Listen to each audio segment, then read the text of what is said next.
her name. Let me introduce Cindy. Cindy Delbene is in the studio. Good morning, Cindy. She's the organizer of something called Night of Hope and Healing, which is happening on this coming Saturday from 7 p.m. until 9 p.m. at the Citizen Circle downtown Ocala. And here's my little story I want to share with everybody. I have the wife of a friend up actually from when I was a kid. Actually, he's a grown man now, of course. And anyway, so she posted something on Facebook, and she said, "Please pray for." And she named a couple, and she said their son just committed suicide, and she was going on and on about it. And my goodness, there's nothing more devastating that you'll ever experience than to hear that kind of news. And I don't even know the person. I know, her. I know who she is, but I don't know the people she's talking about. It doesn't change how much something like that strikes you as just the ultimate sad piece of news. A night of hope and healing for those who have lost someone to suicide is what it says on their flyer. And there will be live music, a time of sharing, and a light-up ceremony in remembrance of loved ones. Bring a chair or a blanket. It is this Saturday. And to elaborate on all of that, Cindy Delbene is in the studio. Good morning, Cindy. Good morning, Larry. Let me make sure I have everything turned on here. Now try it again. There. Good morning, Cindy. Good morning, Larry. Thank you for having me. Now I hear you. Yeah, that's a sad thing, and quite often when things are sad or uncomfortable, we want to look away. We want to pretend, well, that's somebody else's problem. We've got to. Exactly, and I think suicide is one of those issues that is kind of looked upon as, let's don't talk about it, and it kind of is in the background, and there's just not enough said about it, and it is a preventable episode, tragedy, and that's, but unfortunately it does happen, and it happened in my life almost 7 years ago, and this is why I'm at this point right now today. Just feel like that this is actually my second event of trying to bring awareness to the community and, right. Some hope and healing for people that maybe have gone through it, because I'm going through it myself. It's something you never get over. Do you want to share that story with us, or is it too personal for you? No, I can share a little bit about it. Okay. Right. It was actually January 10th, 2007, when my oldest son, Chris, took his life. Oh, my goodness. And it was actually only about 3 weeks before this that we noticed some changes in our son. Anxiety, some just different behaviors, because he was a free-loving, loved life. How old was he? He was 24 years old. And he worked with my husband in our family business, in the construction business, Delbene Brothers. And like I said, he loved life. He loved people. And this was totally out of character for him. And that's why I say we just sometimes don't think, that something like this can happen, that, things are under control and something just snaps in people, and has to be, because I know that my son this was not him, Wow. And unfortunately, we also found him, so it's been a very long process of healing, and that's why we know, my husband and I know firsthand, this experience, and we would like to, like I said, just bring more awareness to this community, because this is where we live.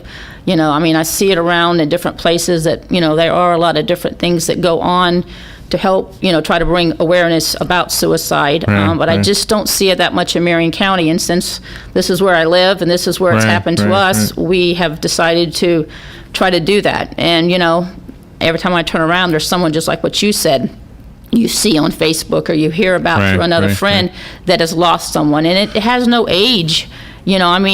There's statistics here in Florida, 5-year-olds, from the age of 5 up. Wow. That are actually taking their life. And that's sad. Why would a 5-year-old? Wow, really? Really? But it is. In the 2012, the statistics were between 5 and 24-year-olds, it's the third leading cause of death. That's sad that, someone that age. That's terrible. Yes. It's the 8th leading cause of death in Florida. Back in 2012, the statistics that I found or whatever. And it's just something that, like I said, we want to try to bring about more awareness through this event this night, and try to show some support. And whatever God leads that night, just for people that have dealt with it. So everyone and anyone that has been affected or that are feeling suicidal, that needs some kind of hope, that needs something, we invite them to this event. How do you, thank you for telling us your story, first of all, and thank you for what you're doing. My thought about what you're doing is that you will be very successful and never know it. My thought is that you are on a mission that has no way of measuring the success, because if you speak to one person and that one person decides not to commit suicide because of what you said or what somebody else has said, you'll really never know that unless they tell you, unless it comes back to you somehow.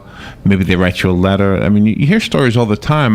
There was a post, I think it might have been Joe Martone, the owner of the station. I think he put a post on Facebook, and it was one of those narrative things that you read about a kid who was not liked in school, and some other kid befriended him, and then at graduation, the kid is the valedictorian, and he's giving a speech, and he's saying, I was almost going to kill myself, and then one day, and he names this guy, and the guy was surprised. He says, "Wow, you mean he didn't even know? He just befriended the guy, the young man, and that was it." So, unless you hear something like that, you'll never know. Right.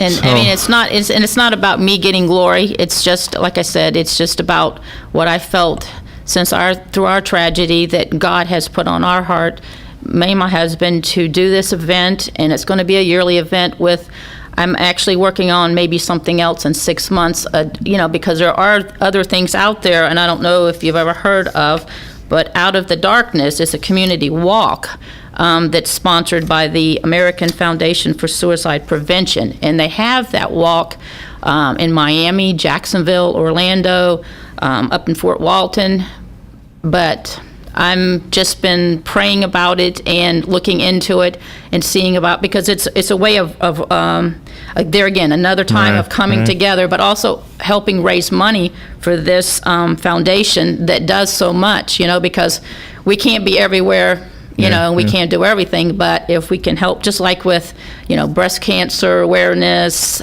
the foundation for all the different things that they have the walks for, and stuff. Not being an expert on this subject in any way, not even close, I have a thought, and so this may sound really like amateur or kindergartenish, but we all go through times when our lives are not going the way we want them to go. Maybe we've lost somebody, maybe somebody has rejected us, or maybe we've lost a job, or the bottom has fallen out financially, and those of us who don't kill ourselves because of that have gone on to have a few more years under our belt. Do you think that helps? That, like, having let's say somebody who is 24 is going through one of those sets of circumstances, and I don't even know what your son went through in order to get to that point, nor do I know if you want to share that. But the point I'm getting at is, there's somebody else out there who lived beyond that point, who got through it. Right. Do you think that conversation needs to happen? And is there a way to organize that somehow? A time of sharing and support for those that are... somebody who's 50 or 60 years old, who say to somebody who's 20 years old, "Oh my goodness, my girlfriend left me and I was ready to jump off a bridge too," or "My goodness, when I was 30, I lost everything. I had $1 million and I was down to a minimum wage job again." And does that help, do you think? I think so. That's why I say I think this event here, that's what we're trying to do, is just to share our story for somebody that maybe...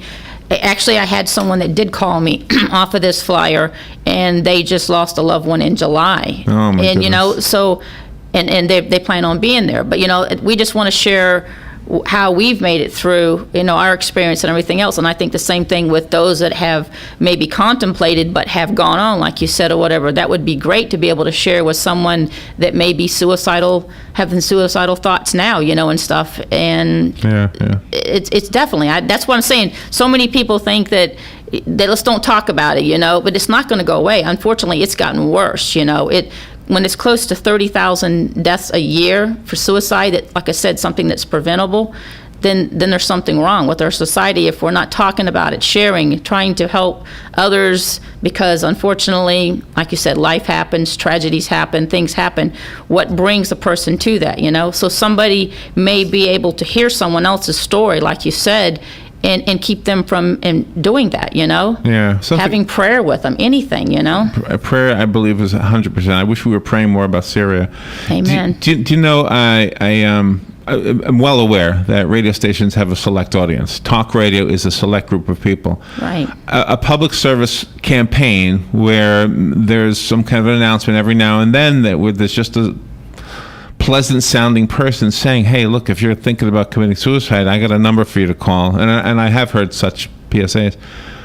But I'm hoping that those do appear on the pop stations that attract young people, or the country station, the music station, because that might be what they're listening to more than this. Right, and that's what I would love to see too. Is it some of those other radio stations? Like I said, I appreciate your time and for you letting me promote this and talk about this. But there are a lot of radio stations that don't, and that's sad, because like you said, a lot of young people listen to alternative radio stations. Oh, yeah. And there is no outlet for them. They don't hear that message or whatever that they could possibly make that phone call and help them prevent something. And even if you could get a celebrity, again, somebody who the young, and I know old people commit suicide too. Oh, yes. I don't know. I mean, but I guess just some kind of a campaign where somebody who is respected by whatever demographic we're talking about, gets onto the microphone or maybe onto a TV public service announcement and just says, look, this has happened to me. This is where I wanted to go. I'm sure Ellen DeGeneres has had her share of problems that maybe she could say, look, I lived through it too. I didn't mean to pick on her. I have no idea that she ever committed, contemplated committing suicide. And one of the sad things too is that sometimes people like to make other people the butt of their jokes. They feel it's harmless, but they make other people the butt, and then those people, start thinking, well, maybe something's wrong with me. I can't do anything right. And then they're not going to open up because they're afraid they're going to be laughed at. Yes. There's many reasons that people contemplate suicide, and bullying is a very, you see it, you see articles, you see things on the internet anymore about someone taking their life because they were bullied. Like you said, they don't know how to speak up. They get picked on, and they get picked on, and they get picked on. This was not the case with my son, but like I said, there's just many different reasons or whatever. Break up relationships, like you said, Larry, all kind of different reasons that drive a person, and why some people snap, and I believe that's what it is. I mean, sometimes people can have a long mental illness or whatever, and, or sickness, and, their body is just so sick, and they're just, they get into a deep depression because they just can't get better, and they think sometimes that it would be better for them not to be here. Their loved ones wouldn't have to suffer watching them go through this. They wouldn't have to suffer. So there's many different reasons, but that's the thing. If we could get someone out there that, like you said, that's maybe contemplated it or whatever, that's still here, that could make those public announcements once in a while, I think that would be a wonderful thing. Yeah, I'm not a religious expert in any way. You did mention prayer. I do believe in God, and I have no clue about the devil or anything like that. But sometimes I think, the people who say that the devil wants you to do things like that and is whispering into your ear, so to speak, I often wonder, are they right? I mean, you have to wonder if sometimes that isn't what's going on in the world, And from my firsthand experience, I can tell you, number one, that my son's struggle, and some people will look at this, this, I believe it was a spiritual struggle, and some people will look at this as, okay, well then why turn to God if the enemy's going to attack you so bad, and it's going to, I don't believe that's what caused my son. I mean, because it's just, like I said, some people stop themselves, some people don't, whatever. It's just life. We live in a sinful world. We also live with free will. God gave us free will. He doesn't want to see anybody die by their own hands. But unfortunately, things happen like that. But I do truly believe that the enemy does speak to our mind. I think our mind, our battlefield, the mind is the battlefield. And if it starts there and the enemy can take it to a place, he can isolate us or whatever, that I truly believe that, these things do, this is one of the reasons that this happens so often.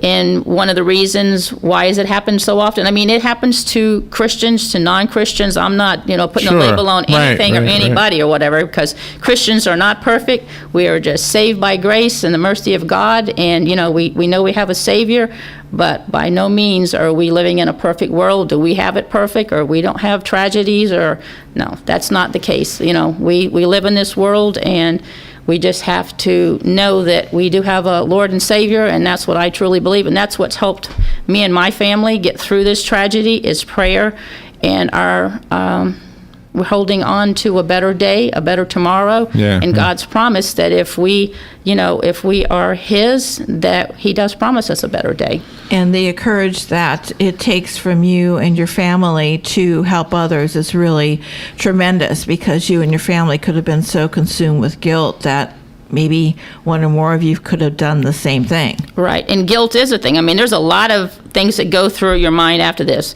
Why? What could I have done? And that's the thing. Like you said, if you allow your mind to go there, you can fall into a depression yourself and maybe take your own life, or just never come out to a point where you can either make it in life again, or you can help someone else. I mean, everybody's not out there that's meant to maybe help themselves. Just get through this is a big thing, But like you said, Robin, if you don't watch out, you possibly could fall into that same depression or that same thing that makes your loved one snap, and it could happen to you also.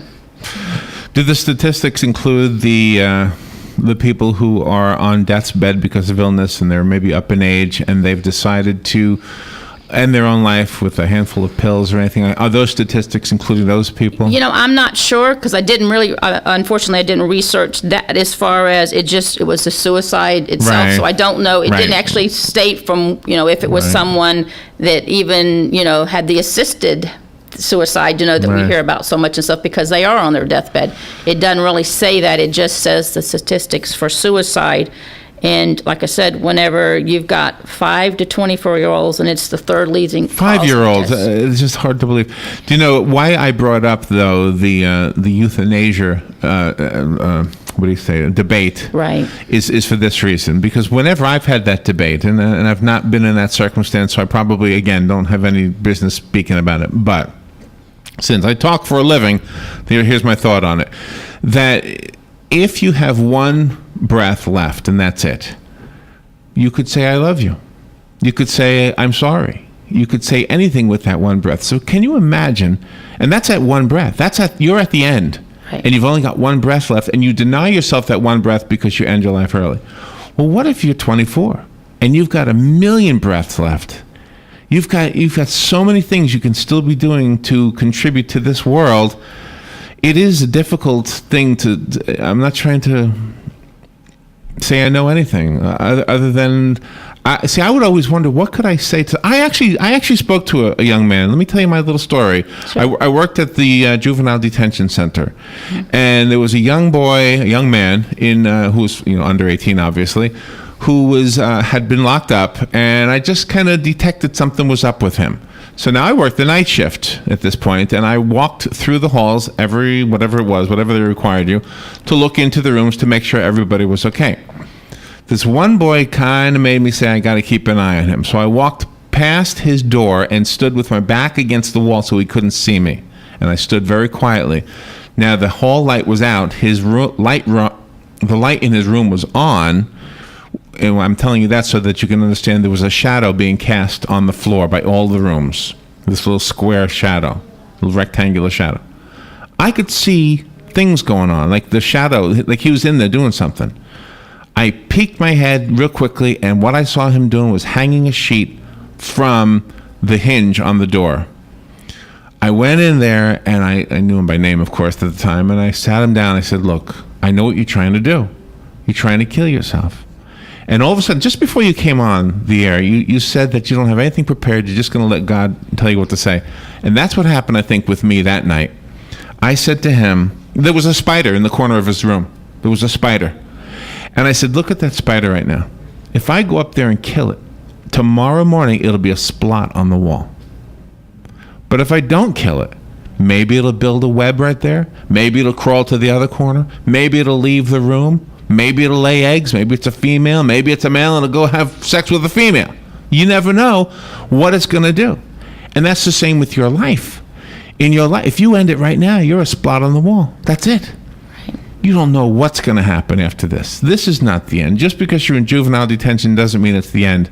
You can do anything you want to take your situation and get out of this room like that spider can do and have a life.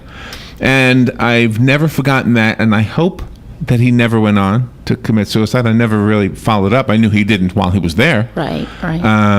And does it work? I guess that's my question, Cindy. Do you think it works when we have these discussions? And how do you know that it's time? In my case, I just had a hunch, I guess. And that's what it is. I think God just puts it on your heart. That for my instance, anyhow, from my experience, that if you allow Him to, you can minister to people. I mean, like you said, you don't know what this young man went on to do later on or whatever, but you did what was put on your heart at the time, and I think that's all we can do.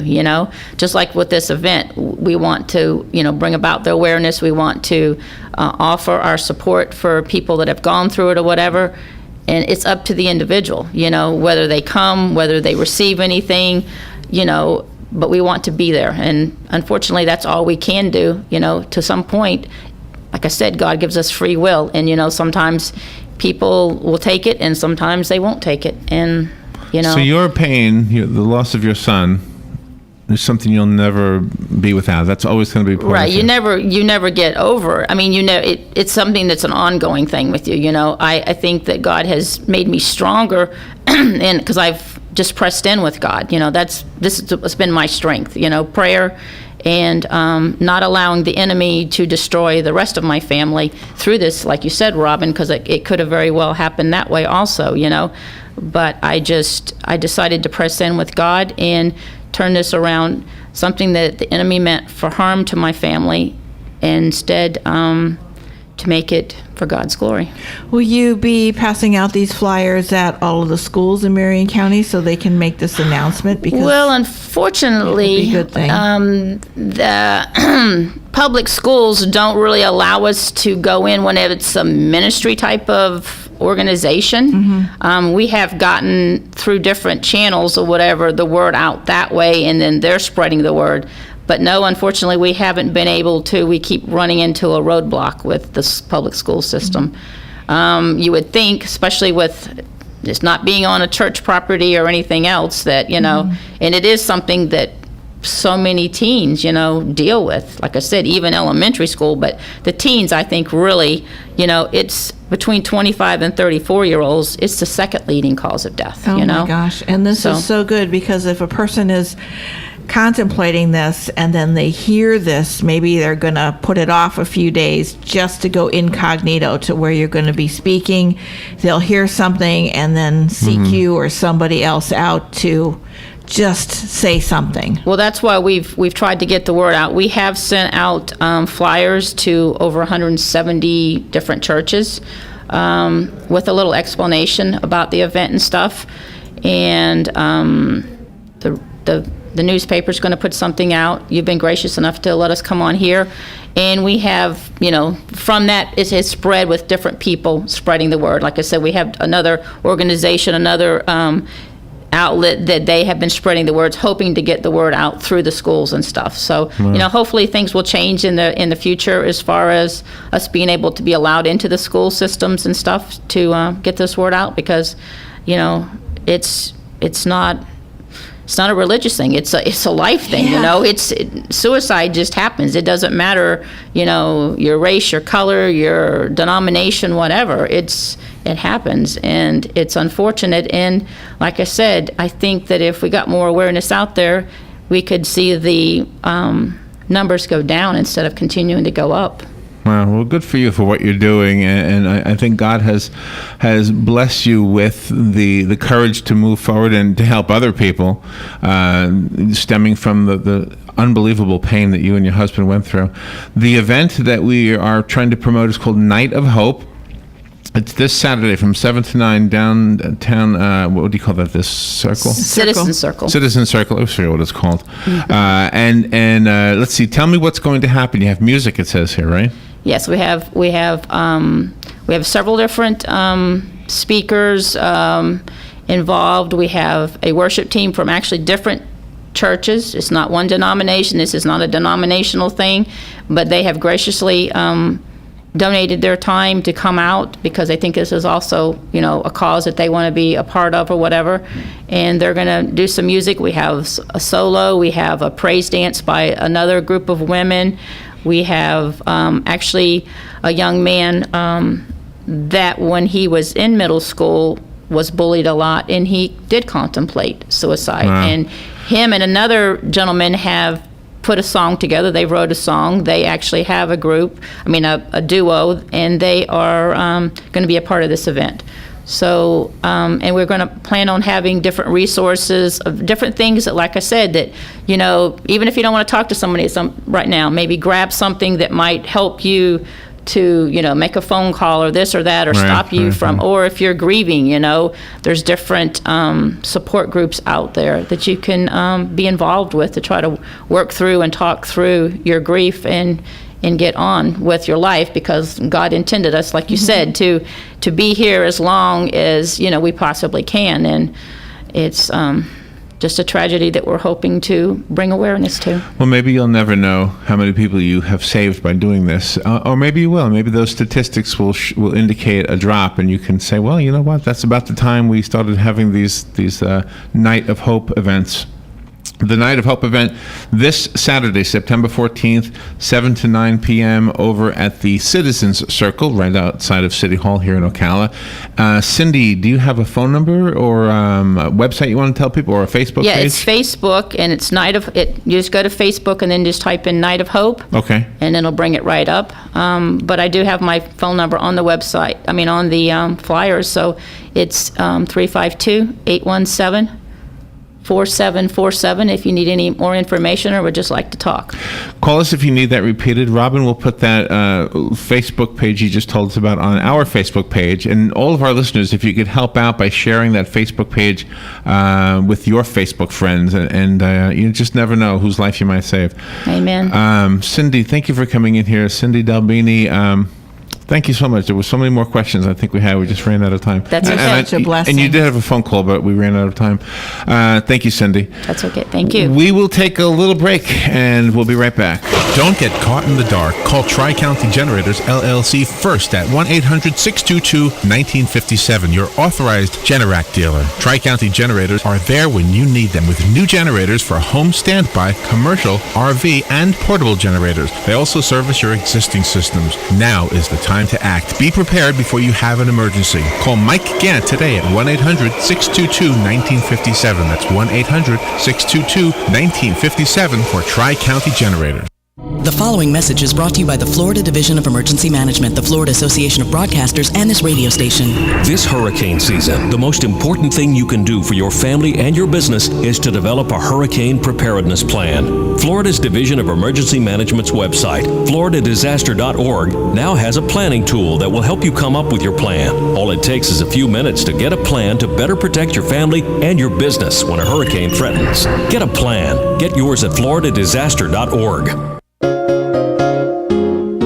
Sign up for this year's Marion County Heart Walk and be part of a local movement that's helping others live longer, healthier lives. Join Chairman Dr. Jim Henningsen and walk with us on Saturday, October 5th at Baseline Road Trailhead. It's a free event promoting physical activity and heart-healthy living. To find out how you can help the fight against the #1 killer of all Americans, visit us online at marionheartwalk.org. Hi, I'm Leah Caruso with Strive Rehabilitation, inviting you to join me Thursday at 11 a.m. for Health Matters. Ocala Health and Strive have teamed up to bring you the latest information on good health services available to you right here at home. This vital information will help you make informed decisions about your health. So don't forget to join me here at 11 a.m. Thursday. It's news you can use from Ocala Health, Strive, and your friends here at WOCA.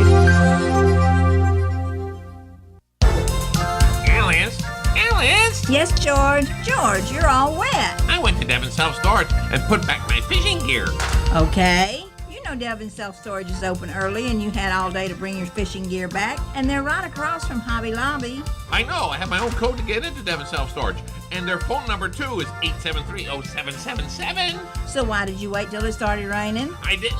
I slipped getting the boat out of the water. Boat? Bye! George? Extraordinary, inspirational. One of the world's most beloved musicals, Les Miserables, is live on stage at Ocala Civic Theater September 5th through October 13th. The tale of Jean Valjean's quest to redeem his past is set against the backdrop of the French Revolution. With an unforgettable score including I Dreamed a Dream, Master of the House, and Bring Him Home, this Broadway production will weave its magic in a live performance. To purchase tickets, call 236-2274 or buy online at okalacivictheater.com. Don't wait one day more, call now. Ocala's information station, 1370 WOCA. Ocala.